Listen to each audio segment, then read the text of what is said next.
Welcome back to the Whitmercast, a podcast by the John Whitmer Historical Association. We bring you essays, interviews, panel discussions, and broadcasts related to Mormon history and restoration studies. In this episode, we bring you an interview with Taylor Petrey, author of the recent book, Queering Kinship in the Mormon Cosmos, published by the University of North Carolina Press. As he discusses, Petrey's book explores some new and exciting ways to rethink and reimagine kinship bonds within the theological frame of the Church of Jesus Christ of Latter-day Saints. If you'd like to join JWHA or visit our entire backlog of episodes and journals, go to www.jwha.info. With that out of the way, let's get started. Well, Taylor, welcome to the podcast. Thank you so much for having me. First off, can you tell us a little bit about yourself? Well, I'm a professor of religion at Kalamazoo College. I have been here for about 15 years or so. I got my doctorate in New Testament and early Christianity from Harvard Divinity School, and teach primarily in biblical studies and gender studies here. And I guess that's a little bit about basics, at least, of my professional life. Well, personally, do you want to tell us anything about yourself? I'm a Latter-day Saint, grew up Latter-day Saint, come out of that tradition. And, that's, I think, how I originally got involved in studying religion. After I got back from my mission, I was interested in maybe teaching institute or seminary, some way of kind of continuing to do something that I found so fascinating and interesting as a missionary. And came back and took some religion classes at my university and decided, oh, that's what I want to do. I want to be a religion professor. And I'm a lucky person that all worked out, that, from 21 years old, I knew what I wanted to do, and that's what I get to do now. So Wonderful. So we're here to talk about your recent book. What motivated you to get started on this project? So this is my third monograph, my third solo authored book. I've done a bunch of edited volumes and so on, and this was a book that was a little bit of an accident. Sometimes you get to that point. I first started writing, as I mentioned, my career training is in New Testament and early Christianity, and I still maintain an academic presence in that field as well. But after I got my job at Kalamazoo College, I became interested in working in Mormon studies, and kind of started to dabble around in that field a little bit. And originally was kind of thinking about gender and sexuality as they related to Mormon studies. I had been doing gender and sexuality in early Christianity before that. And decided over the course of those early years of my career that this was something that I really wanted to say something about. I felt like I had a point that I wanted to make, and started researching it a little bit more. And I was very fortunate to get a fellowship back at Harvard Divinity School during my first sabbatical. And it was as part of that fellowship, I started working on history and theology of gender and sexuality in LDS contexts. And it was that experience that my first, or actually, I guess my second book came out of, which it's called Tabernacles of Clay, Gender and Sexuality in Modern Mormonism. I think it was in 2019, 2020 or so when that one came out. And that was just ended up being the history. But I still kind of maintain some interest in the theological tradition of the Latter-day Saints as a place for thinking about gender and sexuality and thinking about it creatively and expansively. And so I kind of tinkered with this project for a couple of years after Tabernacles of Clay before I decided to really kind of settle in and finally seriously put it all together. And this book was the result. So it's kind of like the leftovers of things that I didn't get to say the first time around, or and really try to do a completely different sort of methodological approach here of looking and thinking about theology rather than just history. So that's a little bit of the basics of how I fell into accidentally doing this book, I guess. What kind of work's been done in this area that really influenced you? That's a great question. Latter-day Saints have been thinking about gender and sexuality in broad context, both, of course, church leaders and so on for a long time. I became interested in that tradition. but it's really in the 1970s and 1980s where you get the beginnings of a feminist Latter-day Saint tradition, a renewed feminist Latter-day Saint tradition, I guess you could say, obviously drawing on the 19th century Latter-day Saint feminists, but also an emerging LGBT critique and attempt to kind of reconcile also LGBT identities with contemporary LDS teachings at the time. And in a way, not to I don't mean to what I'm going to say is not to denigrate it at all, because I think it's really important work, but it kind of existed at primarily the folk or popular theological level a lot of times. And there are a handful of scholars who are real serious historians who start to look at it, and a couple of people who are kind of doing a more rigorous theology, but it kind of existed in newsletters and blog posts and so on. And so that tradition, I wanted to sort of bring some professionalization to it, I suppose. And in part, I'm definitely influenced by those earlier works, but want to build on them in new ways in this book, and hopefully provide a sort of academic read of some of this tradition as it's sort of emerged over the last 3-4 decades. Before we get into really talking about the book itself, I was hoping you could kind of flesh out a couple of in the title, Queering Kinship. Could you talk a little bit about queering and as a lens to explore the Mormon cosmology? Yeah, this title is a little bit of a mouthful, and it probably intimidates, puts people off. It's one of those. I usually I think I'm pretty good at titles, and I don't know if this one works or not, but I I thought it think was a it great title. communicates it. So what's it about? Well, let's start with the last part of the title, the Mormon Cosmos, first, and sort of work backwards from there. As I mentioned, I'm interested in the theological tradition here in this case, and each of the chapters kind of looks at one element or feature of the Mormon cosmos or the Mormon universe, the Mormon theological tradition, as it relates to the divine realm, and then increasingly into the human realm. So we sort of work our way through creation up to mortal life as places where Latter-day Saints have had a lot to say about gender and sexuality. And to go back to the next part of the title, about kinship. And this is, I hope, one of the kind of defining contributions that this book makes for helping us to give a context for an understanding of the practices and idealizations of kinship that the Latter-day Saint tradition has put forward. And what I mean by that is the way that we relate to one another in intimate ways. And this is, far beyond sexuality. Often sexuality is not a part of kinship at all. But how we share our lives with those around us in the sort of most close and intimate ways, beyond acquaintances, beyond friendships, and so on. That it's our kind of network of people that we are connected with. And I became interested in looking at how Latter-day Saints have not only practiced kinship, but have thought about it and have imagined it as part of its theological tradition. And so that gets us finally to the queering part of it, which is looking at the ways that the tradition exceeds a kind of heterosexual, heteronormative, monogamous way of understanding kinship. This is a way that some early scholars of kinship have imagined it to be kind of based around the heterosexual nuclear family. And over the last several decades, that model of kinship is really blown up. And I think that the Latter-day Saint tradition really provides some interesting places for rethinking what kinship is, not only in its history, but also in its theology.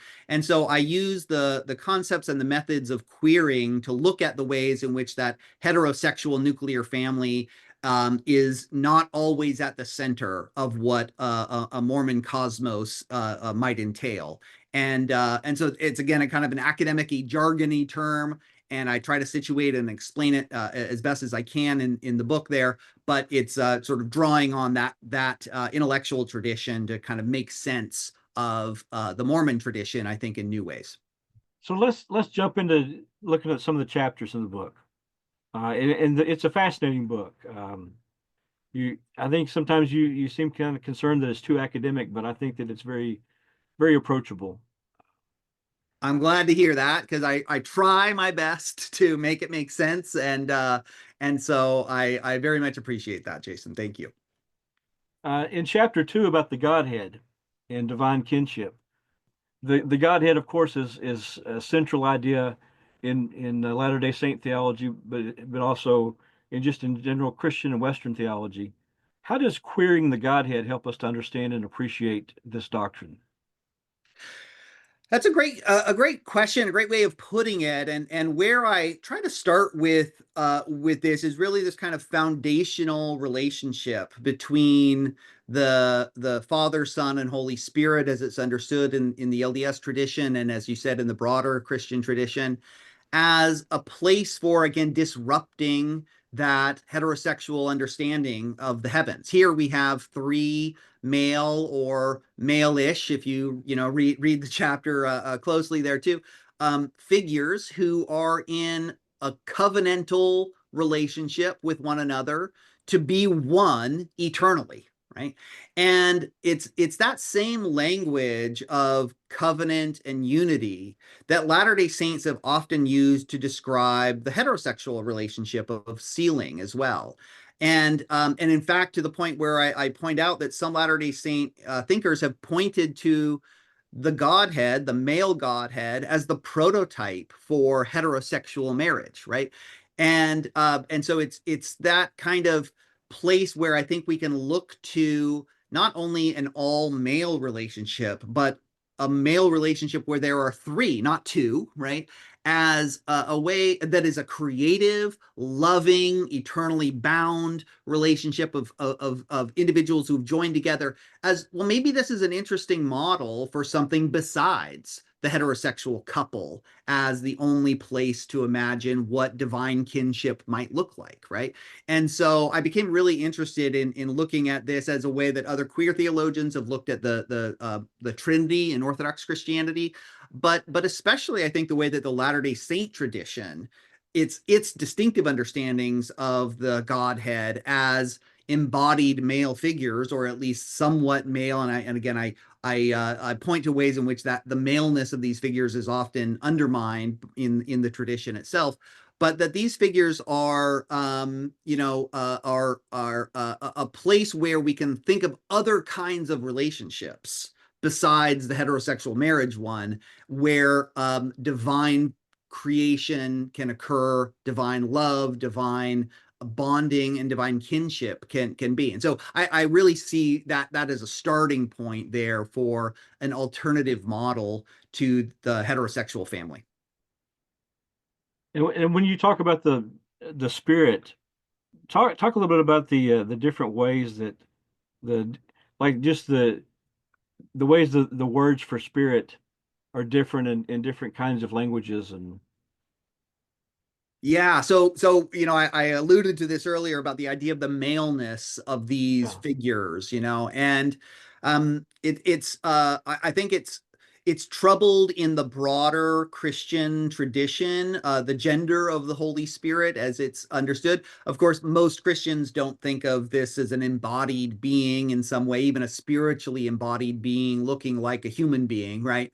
But the gender that they have ascribed has varied depending on the language that one comes from, right? So in Latin, spiritus is a masculine noun. Of course, languages often have gender. English doesn't always, right? But other languages do. And so the gender of the spirit in the Latin West was often rendered as a male figure. And of course, Latter-day Saints are inheritors in some respect of that tradition.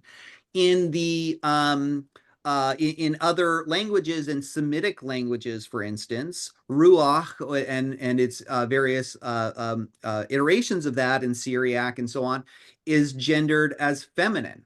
And so the spirit is often understood to have feminine qualities and is described as a she and so on because of the sort of femininity of the noun itself, right? And then, of course, in the Greek tradition, in Greek, which is the language of the New Testament, pneuma is a neuter noun. There's a third gender in Greek, and it's neuter. And so, depending on, again, the linguistic tradition that one comes out of, the language used to describe the spirit has varied radically, right? And then I get into this tradition a little bit in the Latter-day Saint context as well, where the gender of the spirit has actually been quite open. And there have been Latter-day Saint general authorities who have speculated that the gender of the Holy Spirit is female. And there's a lot more ambiguity about the gendered nature of this particular divine being, not only in the broader Christian tradition, but in the Latter-day Saint tradition as well. And so I kind of look to that instability of the identity of the Holy Spirit as a place, again, for thinking about gender fluidity, for thinking about the non-fixity of a particular gendered identity for these various divine beings, and as a non-binary gendered character that seems to show up in the history and tradition of Christianity and in the Latter-day Saint theological tradition as well. And so I try to point to that instability again as a place to sort of build an alternative from for understanding what the divine realm might look like. I'm curious, and I'll probably ask you this again, but have you heard from those that have read the book and find meaning? You know, I can see where some could really find some special meaning in your interpretation, or the possibilities of interpretation. Yeah, I don't think anybody confuses my interpretations as the official teachings of the church or anything like that, Right. right? I try to look at the church's own history and its teachings as a place of, creative reconstruction based on the changes that the church itself has gone through. But I have been very fortunate that many Latter-day Saints and those who have formerly affiliated and others have really resonated positively with the book as providing an alternative way for them to understand their own tradition and to see themselves in the divine realm in a way that they have not been able to before, in the way that the tradition often defines them out of existence. And they look, again, I've been very lucky that people have found the book and that have found it meaningful to them to sort of be able to provide some space to say, I see where I might fit now. And Yeah. I've been very moved that has been one of the reactions that I've gotten for sure. I'm not surprised by that. That's good to hear. Anything else you want to say about the Godhead in chapter 2? No, that was, I hope it's fun. I hope it's funny sometimes too. I don't know if Yeah. that comes through at all. I had fun writing that chapter and kind of finding all of these quirky little instances where church leaders have sometimes said different things, or the tradition kind of collapses on itself. The way in which God, the Father, is often feminized in LDS texts and other places. So again, I hope that people find the book interesting as a place to disrupt the normal expectations that they have, and then, again, is rooted, I think, in strong readings of the tradition of the scriptural texts and the history as well. Well, let's move on to chapter 3, which I thought was really fascinating. I thought all the chapters were great, but you talk about Heavenly Mother, heterosexuality, and spirit birth. And in this chapter, you really talk about a more holistic approach to heaven, the concept of Heavenly Mother, than I think what a lot of people, they think of heavenly parents begetting, spirit children, and you have a more uh, um, embracing and encompassing view of Heavenly Mother that's bigger than just reproduction and childbirth. Speak to that. Yeah, this has been a long-standing issue in feminist and anti-feminist readings of Heavenly Mother as they've kind of emerged since the 1970s, 1980s, where there's been a kind of growing conflict over the question of the value of reproductive birth, both for understanding women's bodies and women's relationship with their offspring. And again, there are both pro-feminist and anti-feminist approaches that have sought to kind of place reproductive motherhood at the center of that defining experience of who and what Heavenly Mother is. And at the same time, there's been a lot of resistance to that approach, which often reduces women to their bodies, and reduces Heavenly Mother to her body, not just even her body, but specific parts of her body that have this special function of reproduction, you know. And so there have been a lot that have kind of been, a lot of people have been disillusioned with that particular version of Heavenly Mother.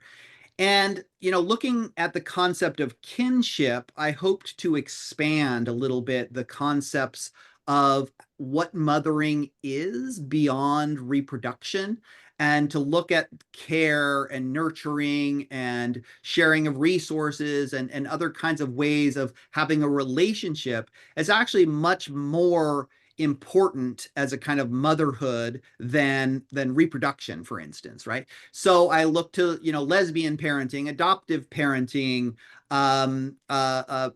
step families, right? There are all of these other models where we think of the values of parenthood and the values of motherhood specifically as transcending or going beyond or exceeding, again, that sort of biological link. And it's those models of motherhood that I really wanted to try to raise up here as an alternative to the reproductive one, not to denigrate reproduction, but to say that reproduction is a kind of insufficient way, I think, of understanding the importance and value of motherhood. And I also look to the way that the LDS tradition itself has actually sometimes been skeptical of the notion of a reproductive motherhood as the meaning of what Heavenly Mother is all about. We often hear of, you know, drawing on the language of the Book of Abraham, for those who are familiar with it, of the idea of heavenly parents organizing spirits or intelligences before the creation of the earth. And that's a very different model of a kind of adoption of spirit children rather than, you know, seminal contact with an egg inside of Heavenly Mother's body that then transforms into a spirit baby that is then born, and, you know, like what all of that looks like. This sort of literalness of that that Yeah. experience has sometimes been a source of embarrassment, and Latter-day Saints have often looked to other models of premortal existence, of the relationship between heavenly parents and human spirits, as maybe not reducible to that sort of very rigid biological literalism. So I think both the tradition and I think the very practices and understanding of motherhood are not fully contained by the kind of biological motherhood that is sometimes imposed on the heavenly sphere. And it's, again, to that sort of broader understanding or definition that I look to as a way to give us, again, some better alternatives. So I was raised evangelical, Southern Baptist. My first introduction to Mormonism was the Godmakers video, Hmm. and I Oh think yeah. about the eternally pregnant wives of, you know, Elohim's, you know, and goddess wives, um, and that's so different. That seems so cheap compared to what you explore in this chapter.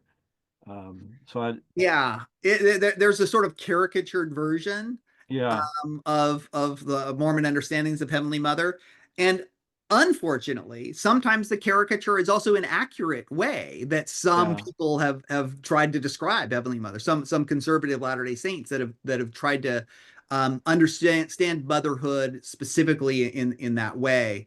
And I think that so many people are dissatisfied with it. And as you mentioned, it is a kind of there's a sort of ridiculousness to it in some ways too, right? yeah, That I think that many Latter-day Saints are hesitant to fully accept beyond you know, beyond that kind of very rigid literal understanding of it. And I try to, as you say, I appreciate that you see some value in what I'm trying to do to give a little more texture to it. yeah. Anything else about Heavenly Mother and spirit birth?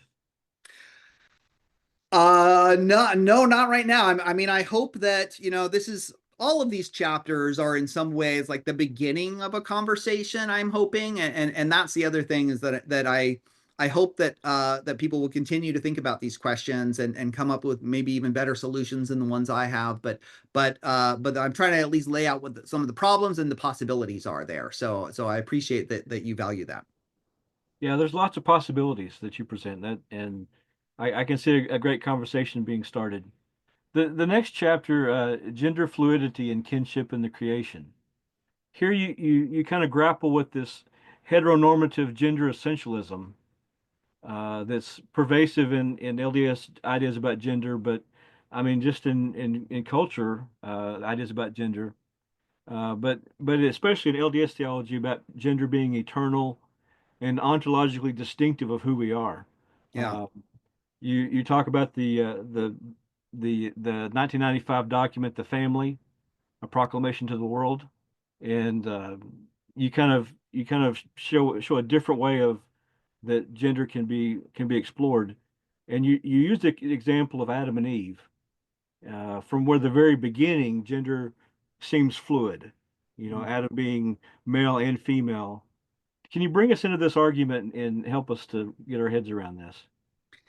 Yeah, this is the longest chapter. It's also one of my favorites. And so hopefully other people enjoy it as much as I do too.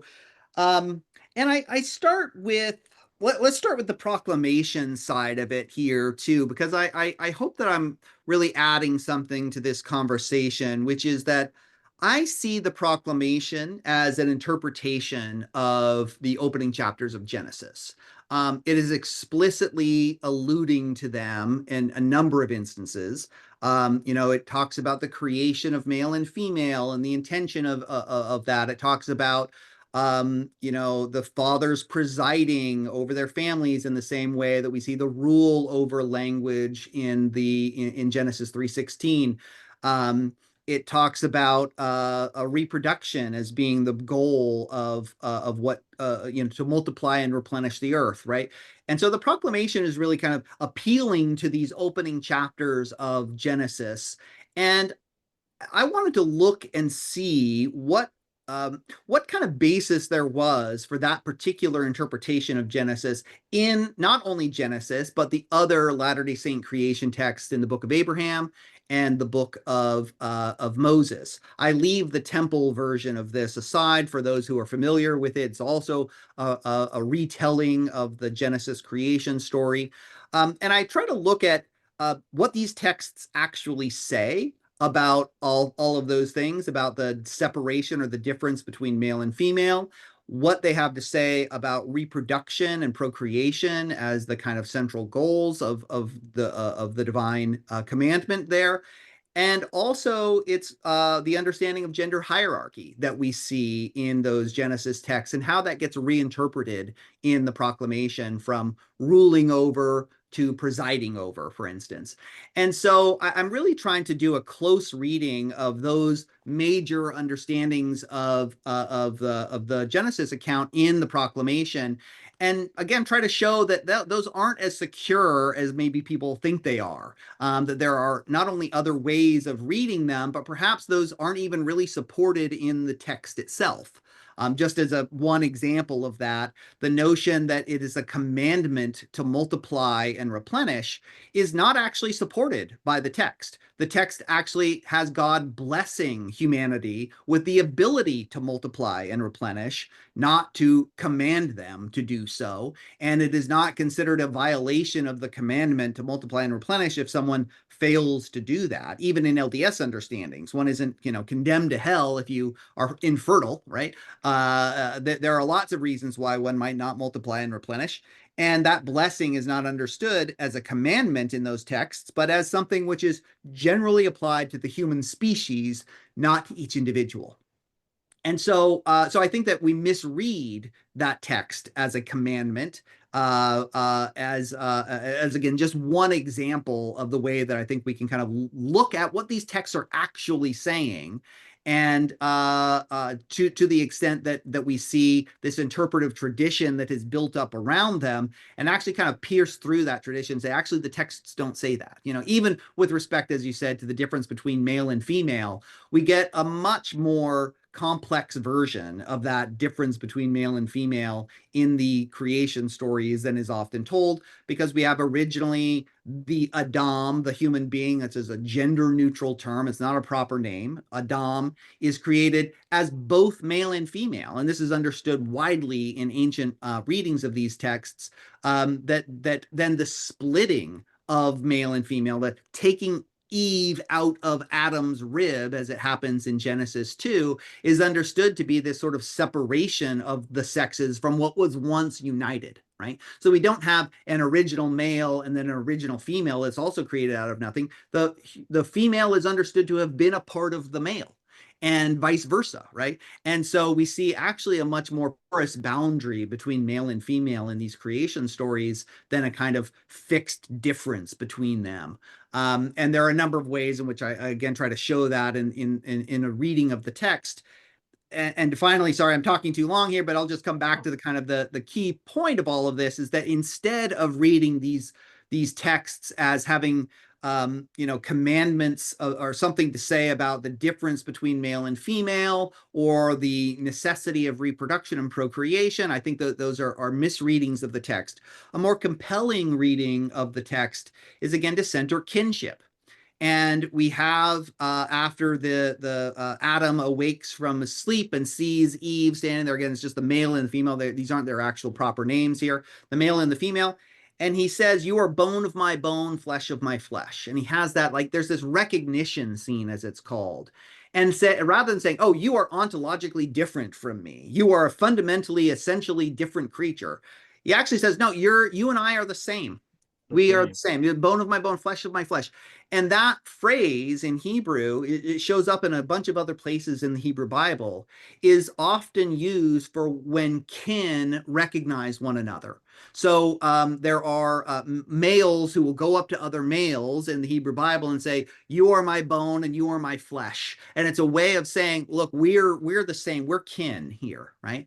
And so I see, if we kind of reframe that story as the bonding that happens between these two created creatures as being about kinship, right? I think we see the text in an entirely new light about the obligations of kinship here, which may be between males and females. It may also be between males and males or females and females, as it shows up in the Hebrew Bible, where they use that exact same phrase over and over again to describe same-sex kinship as well. So I try to provide, I think, a new way of looking at this story, one grounded in the text, and disrupt, I think, some of the traditional readings that I think are sort of misreadings of that text. The next chapter, chapter 5, I thought was fascinating, embodiment and materialism. I thought it was especially interesting when you discussed this tension between this classical idea of matter-spirit dualism with the LDS concept, which you call metaphysical materialism, in which everything, including spirits, the divine, humans, are material. Can you unpack this for us? Yeah, so this is a feature of LDS thought that Latter-day Saint theologians have been really excited about in the 19th and 20th century, where Joseph Smith and early Latter-day Saint thinkers are really challenging this division between spirit and bodies. And they start to imagine the heavenly realm as not consisting of some other substance of spirit, which isn't material, but that everything is material. They are a part of that kind of enlightenment reimagining of the universe as belonging to a single material realm, rather than a division between the spiritual and the material that had dominated the late antique and medieval Christian thinking. And so Latter-day Saints really embrace fully this kind of modernist notion of a metaphysical unity in the universe between spirit and matter as being one along the same continuum. They're on the same continuum rather than being opposites in some respects. And I think that where this tradition has been most valuable in Latter-day Saint theology has been in thinking about the flexibility and mutability of material itself. That, divine beings, they're material, but they can do different things. And our resurrected bodies are going to be material, but they're going to be different and better somehow than our mortal bodies, right?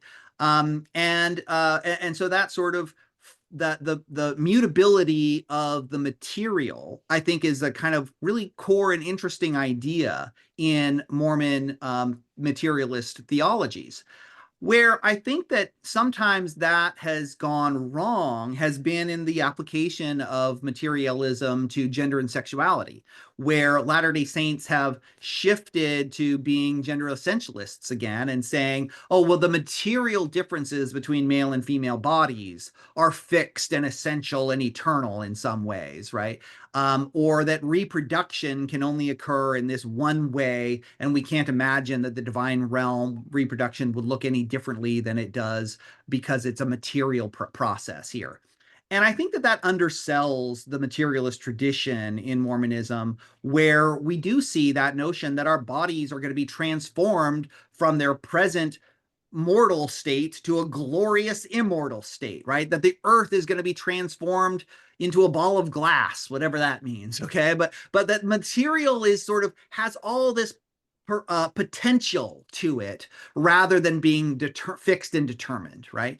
And so that potentiality of the material, I think we should be thinking about that with respect to gender, sexuality, reproduction, that the material is not constrained or not determined by kind of our narrow mortal experience, but rather has a broader application. And I look, to trans bodies, for instance, as one place where we can again think about the flexibility, the mutability of the material itself. You give somebody different hormones, their body changes completely, right? Can't we think of the way that our bodies might change completely in a more expansive understanding of the material in this Mormon context too?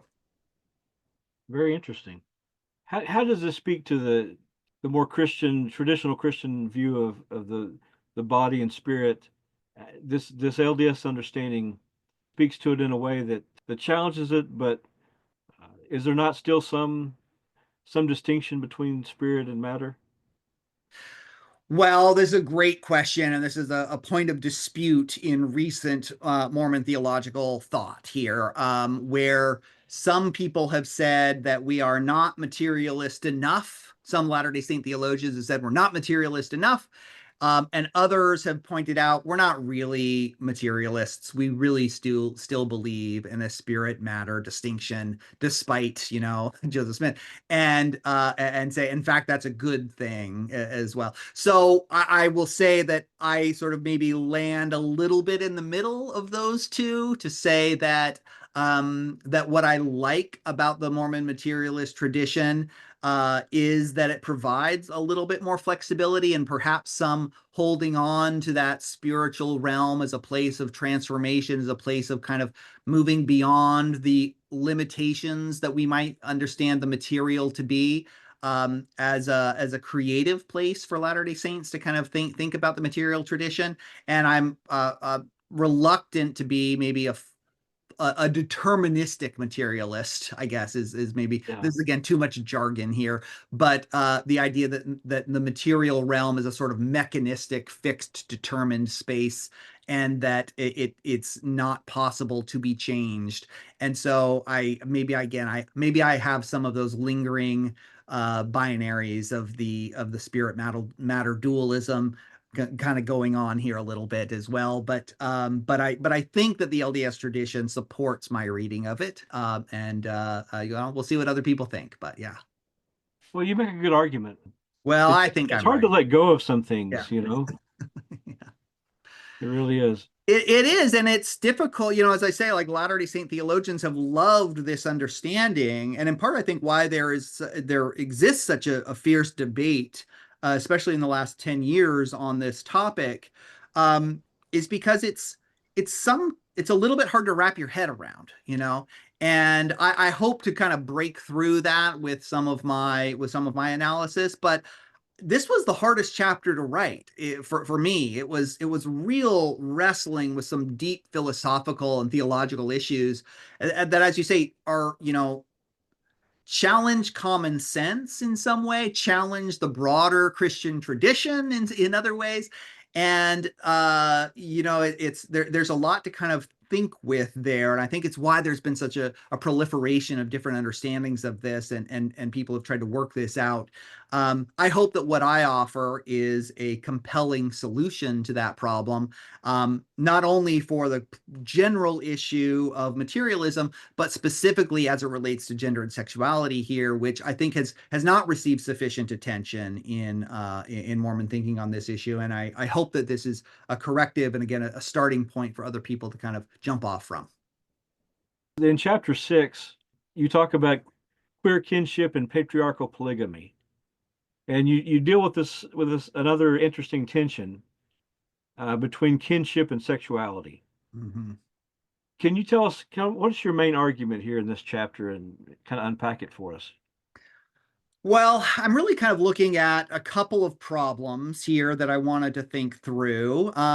One is, again, to kind of turn back to some of the themes that we had talked about earlier, the ways of thinking about kinship beyond the reproductive heterosexual family.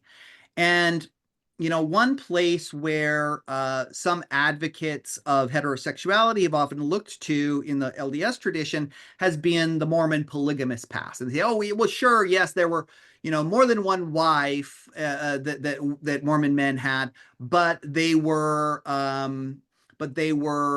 still heterosexual relationships, right? And I try to complicate this heterosexual reading of the Mormon past by looking to another practice that Latter-day Saints are engaged in these same years, that of spiritual adoption. And this is a practice that emerges alongside plural marriage, and it's where men, and especially couples, adopted other men and other couples. This isn't about the adoption of minor children. This is about adopting other adults to be a Right. part of one's kinship network. And so I say that, along with other scholars, that I think that we misunderstand polygamy when we think of it exclusively through the lens of sex and sexuality and heterosexuality, but rather is better understood as one of the various kinship expanding practices that Latter-day Saints are engaged in, where they see the insufficiency of the monogamous heterosexual family as one that doesn't reflect either their wants or their needs with respect to the kinship that they're trying to build here on earth and in the heavens.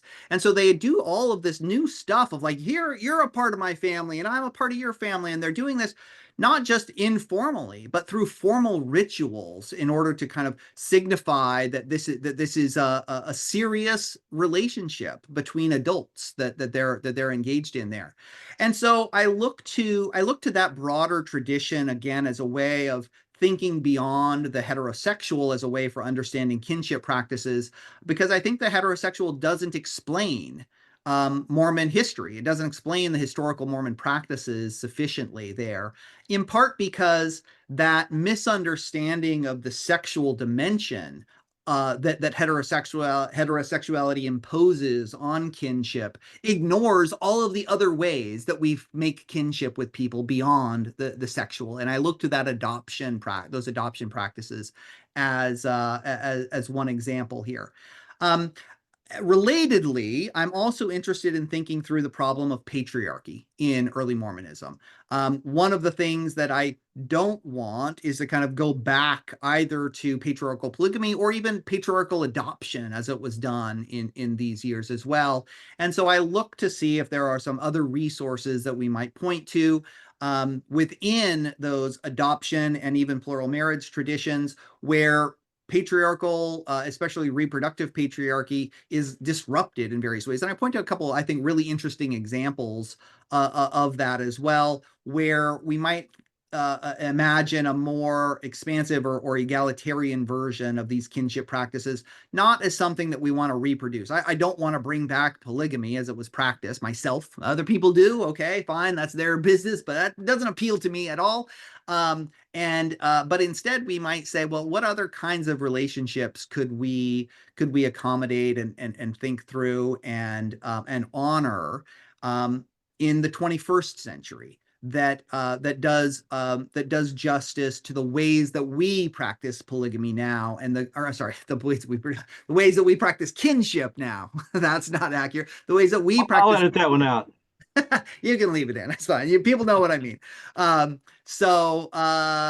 Anyway, I think that that's where that's one of the other interrelated problems that I'm trying to think through in this chapter here as I move again to contemporary and historical practices of kinship in mortality as another way where that heterosexual kinship of the traditional Mormon understanding might be displaced a little bit. Can you give us a couple of these examples, historical Well, examples? yeah, one of my favorites is the traditional, or not the tradition, but there's one example that Latter-day Saints are practicing of that we call convenience marriage. And I think convenience marriage is so fascinating for a variety of reasons. Latter-day Saints are there isn't one way to practice polygamy. There are lots of different ways, and one of the fascinating episodes is of the Richardsons in the middle of the 19th century, where the husband, Richardson, is infertile for whatever reason. His wife calls him a eunuch. We don't know exactly what that means here, but he's unable to reproduce. He may be unable to have sex at all. We don't know. Okay, she doesn't go into more detail, but it's clear that he's the problem in terms of reproduction and not her. And the wife writes to Brigham Young and says, "Hey, this is a situation. What should I do? Should I divorce? What should I do in this case? I want to have children. I want to do this, but what do you think?" And Brigham Young writes back rather remarkably saying, "No, no, no, don't divorce him. What I'm going to do, let me give you three names of some eligible men that you can have sex with, and that they will provide you with offspring. The offspring will be considered those of your husband, of your married husband. Okay. He's a sort of, stud husband is what we're providing here, but they're legally and ritually going to belong to your other husband here. So it's this kind of reproductive technology that Latter-day Saints are innovating in these years of a kind of substitute father. Again, ritually understood. This is a marriage that takes place as a convenience marriage, but this man has no other obligations to this woman. He's not responsible for the children. He's not responsible for the household, anything other than having sex with this woman when she wants to have children. Okay. And this was sanctioned by the church leadership itself.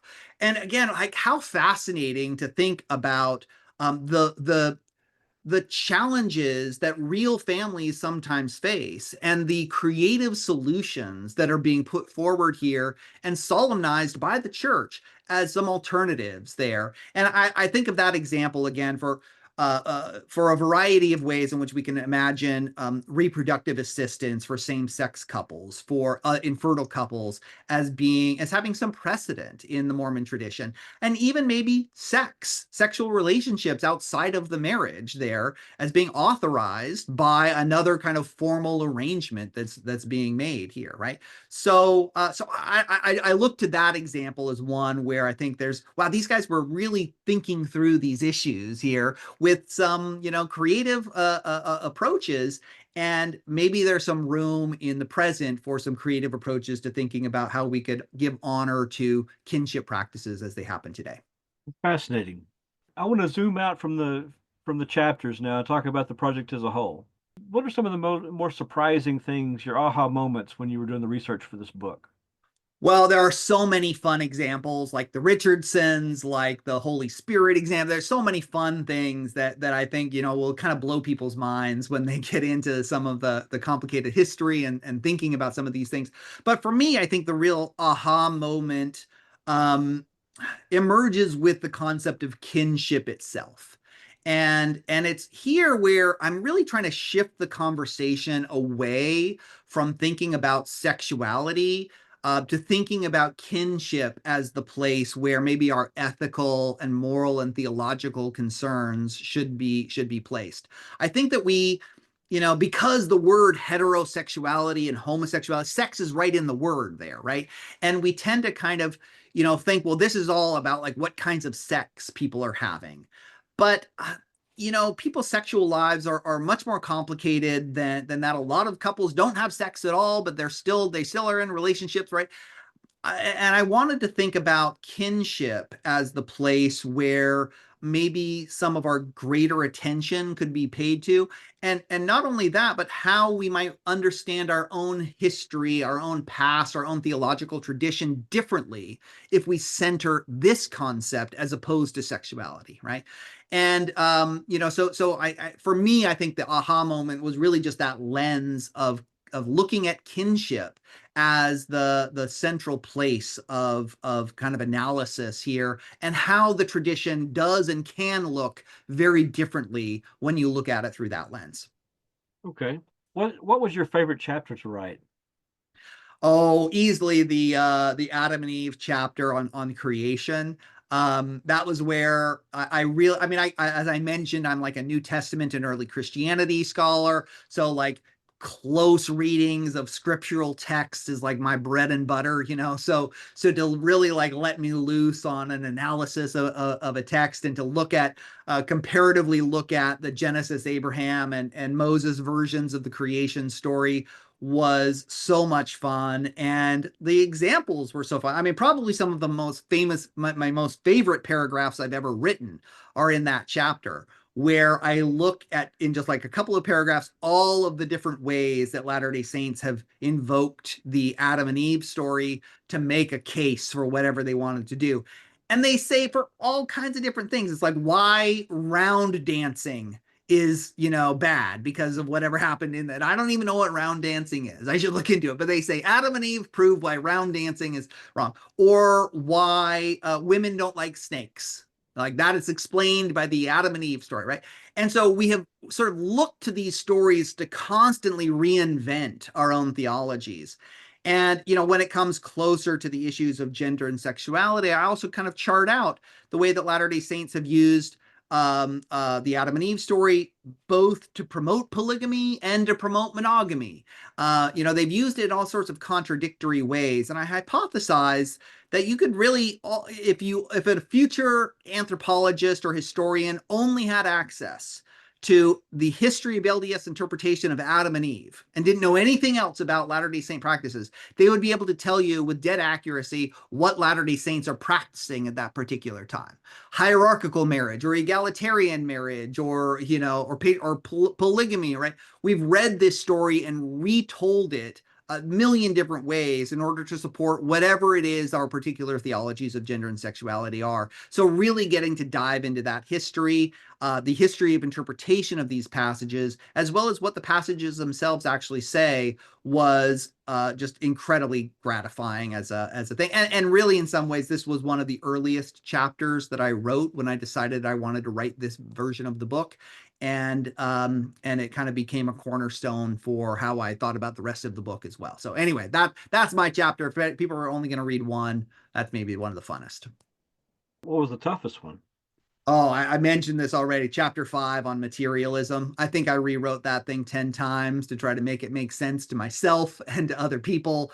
Come up with new concepts for explaining it. It's just such a thick and thorny a theological issue and interpretive issue in the LDS tradition. And yeah, I hope that I hope I did justice to it, but it's wow, that was a tough one for sure. Well, it was fascinating. I think I really enjoyed that one. Well, I enjoyed them all, but that one was good. Um, Well, let me ask you that you can ask me another question too, but yeah, which one did you like the best? I probably the one about the Heavenly Mother. Really? Yeah, Yeah, good. but I enjoyed them all, and I think that they wove together well. Yeah, yeah. Well, I appreciate that, and yeah, I hope other people share your view on that Heavenly Mother chapter. That one meant a lot to me to try to get that one right, and so I appreciate again that there's some expansive possibilities that come out of it, and that you found it interesting too. So. What's the primary takeaway that you want people to have when they read this book? Well, first of all, I think that a more complicated understanding of a Latter-day Saint history and history of interpretation on issues of gender and sexuality, um, And as we mentioned already, and kinship as a kind of central point of analysis here. I hope to kind of disrupt the idea that there's only one way of reading this history or only one way of reading these texts. And I hope that I convincingly show that that's not the case. So I think that that's a big part of it. And I think maybe interrelatedly, I hope that people come away with an understanding, even if they disagree with my readings, my approaches, my particular interpretations. I hope that they come away with an appreciation of the difficulty and complexity of these questions, not just as a theological issues, but as human issues. We're speaking when we talk about theology. I think we're often talking about ourselves. We're often talking. It's a way for us to talk about humans by talking about the gods, right? In some ways, Right. and so I invite people to think through the real problems of our lives until and as I see the Latter-day Saint tradition and myself looking to the theological as a vocabulary, as a tradition, as a place to think about that, and in a way where simplistic answers are not easily given in either the human or the divine realm. And I hope that people gain an appreciation of that, even if there is a disagreement with any one particular interpretation or all of my interpretations. The question that I always ask everyone, that's my favorite question, is what should I have asked you about? What's on your chest that you feel like the people need to know? Yeah. Oh, good. I mean, we were pretty thorough here, so I don't know. I don't know if there's any one thing. Maybe just to expand on that last point a little bit about what I think the Latter-day Saint theological tradition can offer, not only Christian theology but also queer theory here, and the kind of general theoretical approaches that I try to take. And I think that for me, the answer to that is that the Latter Day Saint tradition is, I think, unique in understanding the divine realm as an extension of the human realm. We talked about the material, right? But we think that Latter Day Saints think that gods are evolved humans in some ways, right? And that human beings are gods in embryo, right? And I think that that is such an interesting place for us to understand the Latter day Saint theological tradition as a kind of reflection on the human condition itself. And that's why I turn to it as a place where, well, how have Latter day Saints understood not only the divine realm but the human experience, the human condition, as seen through its understanding of theology, as seen through it. And I look to its emphasis on kinship, what I call in the book a lust for kinship, as an expression of the Mormon theological tradition that I find deeply meaningful, deeply valuable, whether one is a believer or not, right? But to see the tradition as an instantiation of that human experience of lusting for kinship, of desiring relationships with other people, right? I think is a really beautiful part of the book, and what I hope that I convincingly portray to readers, that this is a fun place and an interesting and meaningful and valuable place to think about human experiences themselves. Yeah, and this is central to the human condition. This desire to connect. Yeah, yeah. Yeah.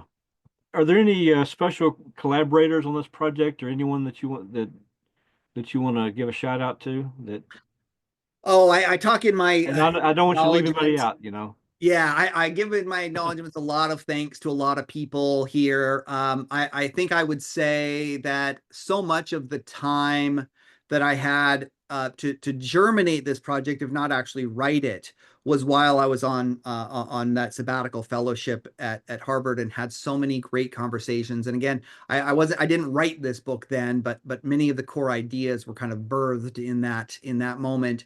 And I think for me, it's a testament to why this is just a general, point about higher education right now, which is under attack, right? Why support for scholarly research is so vital for academics like myself and others to have the time to think and the time to research and the time to write. Um, Hopefully for the broader benefit of all of us. As you know, again, my work isn't going to be on the New York Times bestseller, but hopefully people will find it meaningful. And I'm just very, very grateful as an academic to have that privilege to do so, and the support that I had to do so, and want to encourage everybody to support that kind of work in any way that they can.